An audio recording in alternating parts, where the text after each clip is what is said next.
نحمدہ ونصلی ونسلم علی رسولہ الکریم اما بعد فاعوذ باللہ من الشیطان الرجیم بسم اللہ الرحمن الرحیم من ذا الذی یقرض اللہ قرضا حسنا فیضاعفہ لہ ولہ اجر کریم صدق اللہ العظیم وصدق رسولہ النبی الکریم الامین ونحن علی ذلک لمن الشاہدین والشاکرین والحمد للہ رب العالمین ان اللہ وملائکتہ یصلون علی النبی یا ایہا الذین آمنوا صلوا علیہ وسلموا تسلیما الصلاۃ والسلام علیک یا سیدی یا رسول اللہ وعلی آلک واصحابک یا سیدی یا حبیب اللہ اللہم صلی علی سیدنا و مولانا محمد معدن الجود والکرم وآلہ وصحبہ وبارک وسلم۔ تمام تعریفیں حمد و ثنا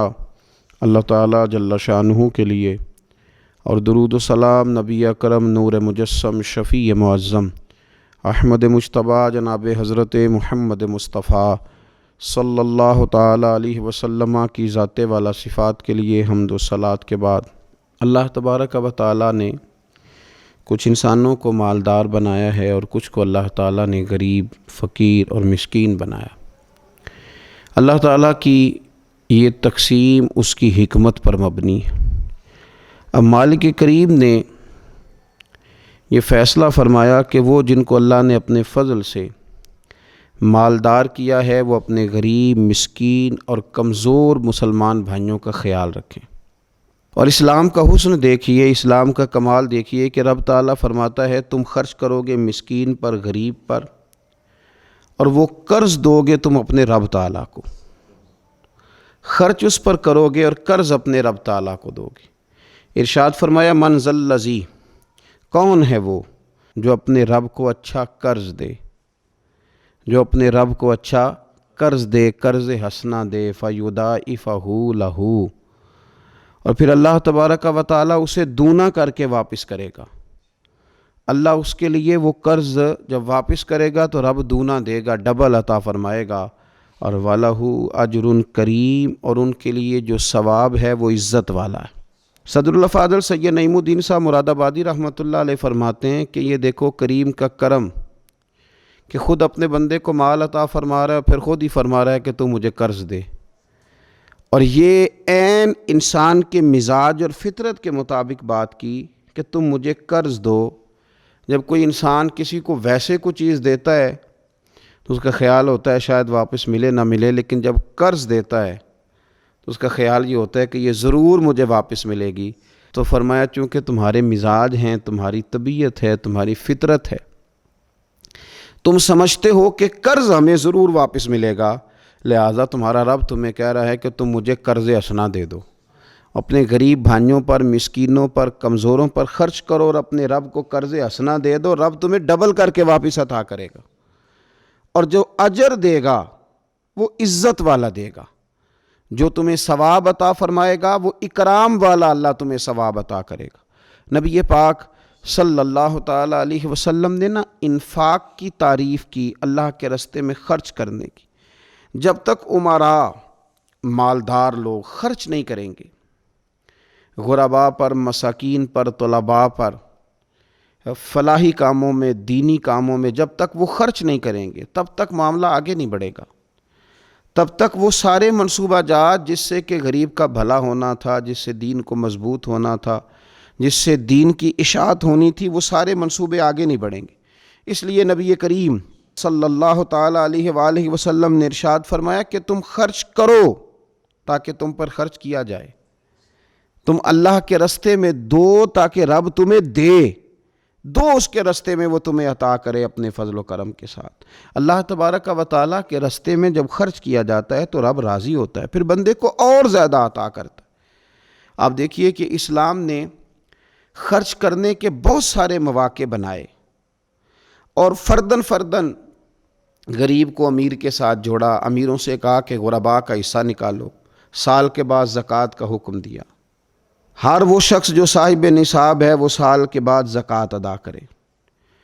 رمضان المبارک آیا تو صدقہ فطر کو رکھا گیا، تاکہ جو غرباء ہیں، مساکین ہیں، وہ بھی عید کی خوشیوں میں امیر مسلمانوں کے ساتھ شامل ہوں۔ پھر جب فصل کا موقع آیا تو عشر رکھا گیا تاکہ غریب بھی تمہارے غلے میں، تمہارے اناج میں، تمہاری گندم میں، تمہارے چاول میں، تمہاری سبزی میں شریک ہو جائے۔ ہر موقع پر ان کو یاد رکھنا، ان کو ساتھ ملانا۔ قربانی رکھ دی گئی، اور قربانی بھی جب رکھی گئی تو امیر پر رکھی گئی۔ اس کا فلسفہ بھی یہی ہے کہ امیر قربانی کریں گے اور غریبوں تک اس کا گوشت پہنچائیں گے۔ میرے رسول کریم صلی اللہ تعالیٰ علیہ وآلہ وسلم نے یہ خوبصورتی کے ساتھ ایک کو دوسرے کے ساتھ جوڑا۔ اب ہوتا کیا ہے؟ ہوتا یہ کہ انسان کو مال سے پیار ہوتا ہے، فطرتاً کمائے ہوئے مال سے محبت ہوتی ہے۔ انسان بسا اوقات یہ سمجھتا ہے کہ بڑی مشکل سے تنکا تنکا کر کے، محنت کر کے، جد و جہد کر کے میں نے یہ مال جمع کیا ہے تو اب میں دے دوں۔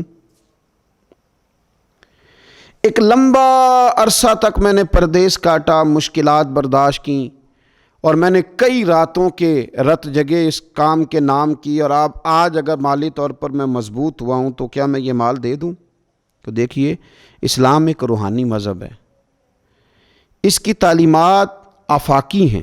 یہ ہمیں بتلاتا ہے کہ صرف فیصلہ وہ نہ کرو جو تمہاری آنکھوں سے نظر آ رہا ہے۔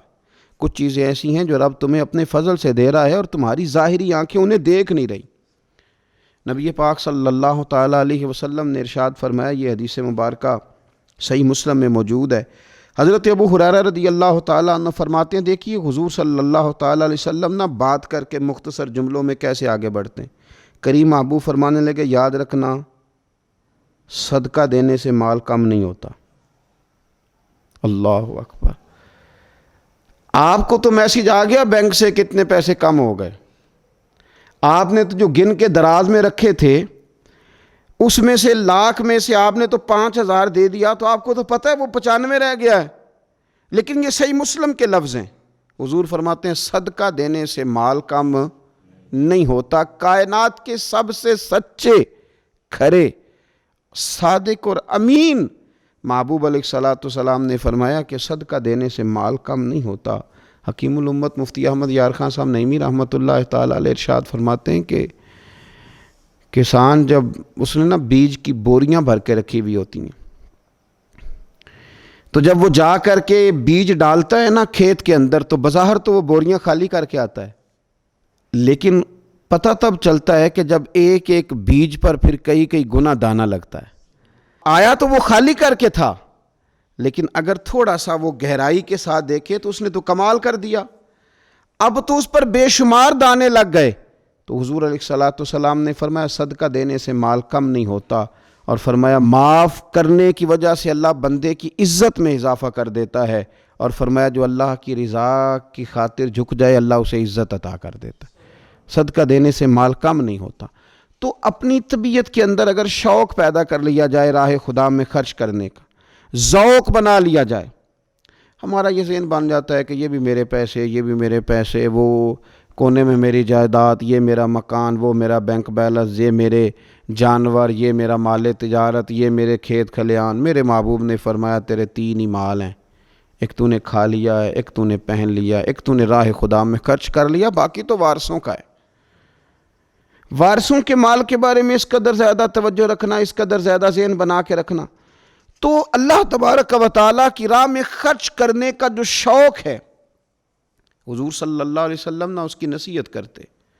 نبی پاک صلی اللہ تعالیٰ علیہ وسلم کے سامنے نا حضرت اسماء بنت ابی بکر صدیق خرچ کر رہی تھی، اللہ کے راستے میں دے رہی تھی، تو سرور کائنات صلی اللہ تعالیٰ علیہ وسلم نے فرمایا اسماء خرچ کرو پر گنا نہ کرو، گن گن کے اللہ کے راستے میں خرچ نہ کرو ورنہ رب بھی تمہیں گن گن کے دے گا۔ فرمایا تم اس کے راستے میں اس کی راہ سے کچھ بچا کے نہ رکھو تو رب تعالیٰ بھی جب تمہیں دے گا نا تو پھر بے حساب ہی عطا فرمائے گا۔ گن گن کے یوں احتیاط کر کے دیکھ کے پریشان ہو کے راہ خدا میں خرچ نہ کیا جائے، بلکہ اللہ تبارک و تعالیٰ کے راستے میں دیا جائے اور مالک کے حضور اس کی رضا کے لیے خرچ کیا جائے اللہ تعالیٰ کے بندوں پر۔ حضور صلی اللہ تعالیٰ علیہ وآلہ وسلم کی جو عادات جن کی وجہ سے کائنات میں میرے محبوب پاک علیہ الصلوۃ والسلام کے روز ڈنکے بجتے ہیں، حضور کی نعتیں پڑھی جاتی ہیں، ان میں حضور علیہ السلام کی ان خوبصورت عادات میں سے ایک عادت ہے حضور کا سخی ہونا، کریم ہونا۔ لب واں ہیں، آنکھیں بند ہیں، پھیلی ہیں جھولیاں، کتنے مزے کی بھیک تیرے پاک در کی ہے۔ نبی پاک صلی اللہ تعالیٰ علیہ وآلہ وسلم ارشاد فرماتے ہیں، حضور کا شوق دیکھیے خیرات کرنے کے تعلق سے۔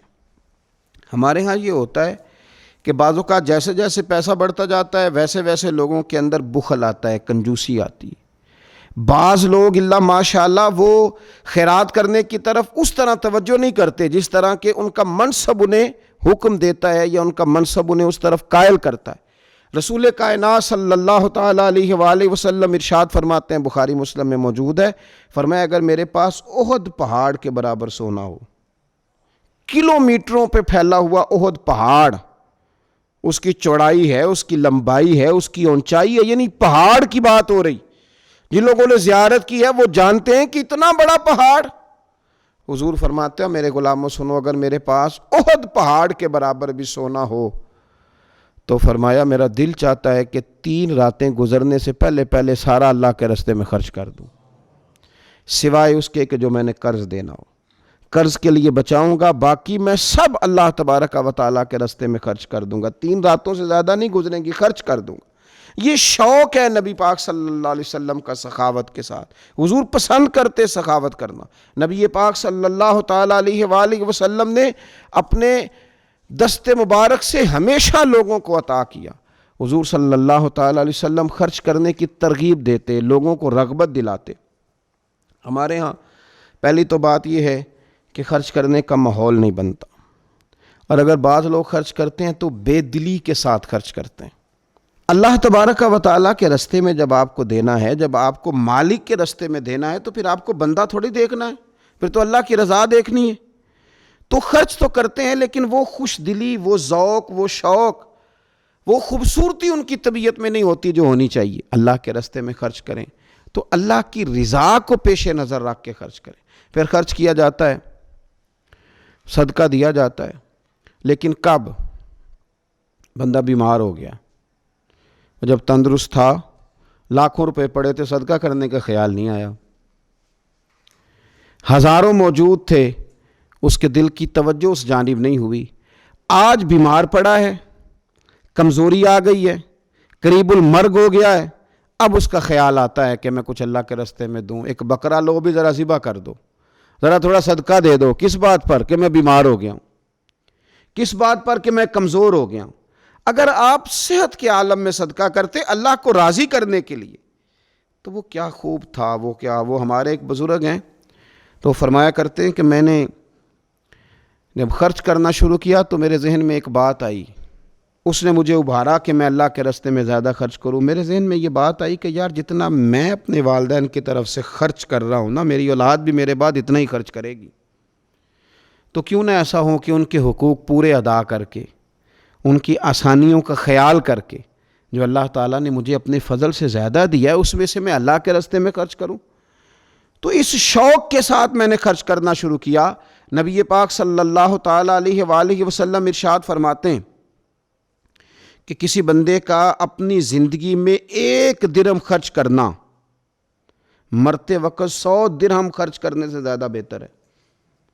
زندگی میں 1 درہم دینا مرتے وقت، یعنی عین بیماری کے عالم میں جب تو خرچ کر رہا ہے تو وہ تو 100 خرچ کرے گا درہم، اور تندرستی میں، صحت میں تو نے 1 خرچ کیا تو اللہ تعالیٰ اس 1 کا ثواب تجھے اس وقت سے زیادہ عطا فرمائے گا۔ یہ حدیث مبارکہ ابو داؤد شریف میں مشکات میں ملے گی۔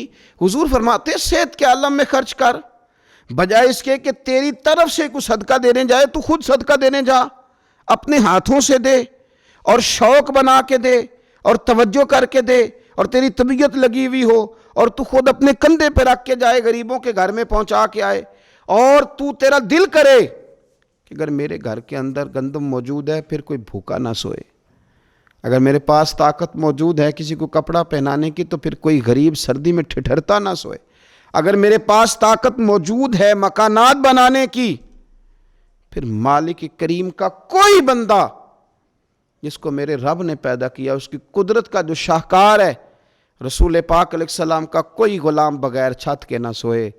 اگر میرے پاس طاقت ہے تو پھر میرا حال تو یہ ہونا چاہیے نا کہ کسی غریب کی بیٹی اس لیے نہ بیٹھی رہے کہ اس کے پاس جہیز کوئی نہیں، یوں نہ ہو کہ میرے گھر کے اندر تو آدھا کھانا کھایا جائے اور آدھا ضائع کیا جائے، لیکن بہت سارے لوگ ایسے ہیں جو رات کو ترس ہیں کہ کچھ مرضی کا من پسند مل جاتا تو پیٹ بھر کے کھا لیتے۔ سخاوت کا حکم دیا گیا، صحت کے عالم میں خرچ کریں، تندرستی کے عالم میں خرچ کریں، اللہ کی رضا کے لیے خرچ کریں۔ یہ ماحول نہ بنائیں کہ بیمار ہو گیا ہوں تو جا بیٹے صدقہ کر دے، اب میں کمزور پڑ گیا ہوں تو جا بیٹے تو کچھ اللہ کے راستے میں خرچ کر دے۔ ایک شوق ہو، ایک طبیعت ہو۔ نبی پاک صلی اللہ تعالیٰ علیہ وآلہ وسلم کی پیاری زوجہ، ذرا یہ انداز بھی دیکھیے گا، حضرت سیدہ عائشہ صدیقہ رضی اللہ تعالیٰ عنہ فرماتی ہیں کہ ہم چونکہ حضور کی ازواج کثیر تعداد میں تھی تو کبھی نہ نبی پاک صلی اللہ علیہ وسلم سے کچھ سوالات بھی کرتی تھیں، اور اس سوالات کے اندر محبت چھلکتی تھی، محبت میں ایک دوسرے سے آگے بڑھنا چاہتی تھی۔ حضرت عائشہ صدیقہ رضی اللہ تعالیٰ عنہ فرماتی ہیں کہ ہم نے عرض کی یا رسول اللہ صلی اللہ تعالیٰ علیہ وسلم، ہم میں سے سب سے پہلے آپ سے آ کے کون ملے گا؟ اس سے مراد ہے وصال کے بعد سب سے پہلے ازواج مطہرات میں آپ سے کون آ کے ملے گا؟ تو حضور صلی اللہ علیہ وسلم نے فرمایا لمبے ہاتھوں والی۔ مشکات میں حدیث موجود ہے، بخاری میں موجود ہے۔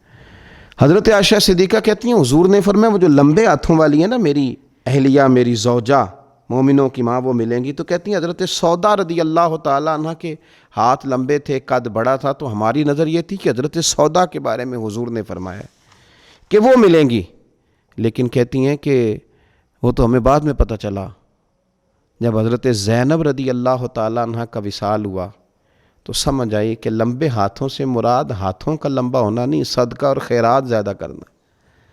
وہ لمبے ہاتھوں والی تھیں، مومنوں کی ماں، خرچ کرتی تھیں، خیرات کرتی تھیں۔ شارحین حدیث نے لکھا ہے کہ وہ اپنے ہاتھوں سے کھالیں رنگتی تھیں، پھر بیچتی تھیں، اپنے لیے نہیں۔ ان کا نان نفقہ تو حضور کے ذمے تھا، اپنے لیے نہیں۔ ان کو تو صحابہ کرام علیہم رضوان وہ ساری ذمہ داریاں حضور کے بعد بھی ادا کر رہے تھے جو حضور سید عالم صلی اللہ تعالیٰ علیہ وسلم کے حقوق رب تعالیٰ نے رکھیں، لیکن وہ اپنے دست مبارک سے محنت کرتیں، کھالیں رنگتیں، اور اپنی اولاد پر، مسلمانوں پر خرچ کرتیں۔ ان کا شوق تھا۔ تو کریم محبوب علیہ السلام نے فرمایا یہ مجھ سے سب سے پہلے آ کے ملیں گی۔ حضور کے بعد ان کا وصال سب سے پہلے ہوا حضرت زینب رضی اللہ تعالیٰ عنہ کا۔ او بھائی، اس میں بھی ایک لطیف اشارہ ہے، اس میں بھی ایک خوبصورت اشارہ ہے کہ حضور کا قرب پانے کے لیے سخی ہونا بھی ضروری ہے۔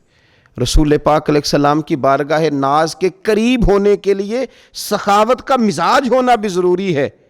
انسان کے دل کا، اس کی طبیعت کا، اس کے مزاج کا سخی ہونا ضروری ہے، اس لیے کہ اس نے رسول پاک صلی اللہ تعالیٰ علیہ وآلہ وسلم کے قریب جانا ہے۔ اعلیٰ حضرت بریلوی رحمۃ اللہ تعالیٰ نے لکھا ہے، فرماتے ہیں اللہ کے محبوب علیہ الصلاۃ والسلام اچانک مسجد میں تشریف لائے اور نماز کا وقت ہو گیا، اقامت کہہ دی گئی۔ سرور کائنات صلی اللہ تعالیٰ علیہ وسلم نے اقامت کہی جا چکی تھی، پر حضور باوجود اس کے گھر چلے گئے، تھوڑی دیر کے بعد واپس آئے۔ اب ظاہر ہے صحابہ کے دلوں میں سوال تھا کہ اقامت ہو چکی تھی، حضور کہاں تشریف لے گئے؟ تو حضور نے فرمایا میں مسجد آیا تو میرے دل میں خیال آیا کہ گھر میں تو چند دینار پڑے ہوئے ہیں، تو میں نماز پڑھانے سے پہلے گیا ہوں، انہیں اللہ کے راستے میں خیرات کیا، پھر تمہیں آ کے نماز پڑھائی۔ یار اپنا شوق بنائیں۔ آپ یقین کریں کہ بہت سارے لوگ ہیں جو بہت سارے لوگوں کا خیال رکھ سکتے ہیں، لیکن ہماری نظر اپنے سے اٹھتی نہیں۔ ہم اپنے آپ سے سوچنا شروع کرتے ہیں، اپنے اوپر ختم کر لیتے ہیں۔ اگر بہت زیادہ بڑھ کے سوچیں گے تو اپنی اولاد کا سوچیں گے۔ ذہن بنائیں سخاوت کا، اور رمضان شریف میں خاص کر کے توجہ کریں۔ آپ مساجد کا خیال کریں، مدارس کا خیال کریں، اور خوب خیال کریں، خوب خیال کریں، اور غرباء کا خیال کریں، مساکین کا خیال کریں، کمزور لوگوں کا خیال کریں۔ دیکھیں رب فرماتا ہے خرچ تم نے غریب پہ کرنا ہے، پر قرض تم نے اپنے رب کو دینا ہے۔ اللہ تعالیٰ سمجھنے کی توفیق عطا فرمائے۔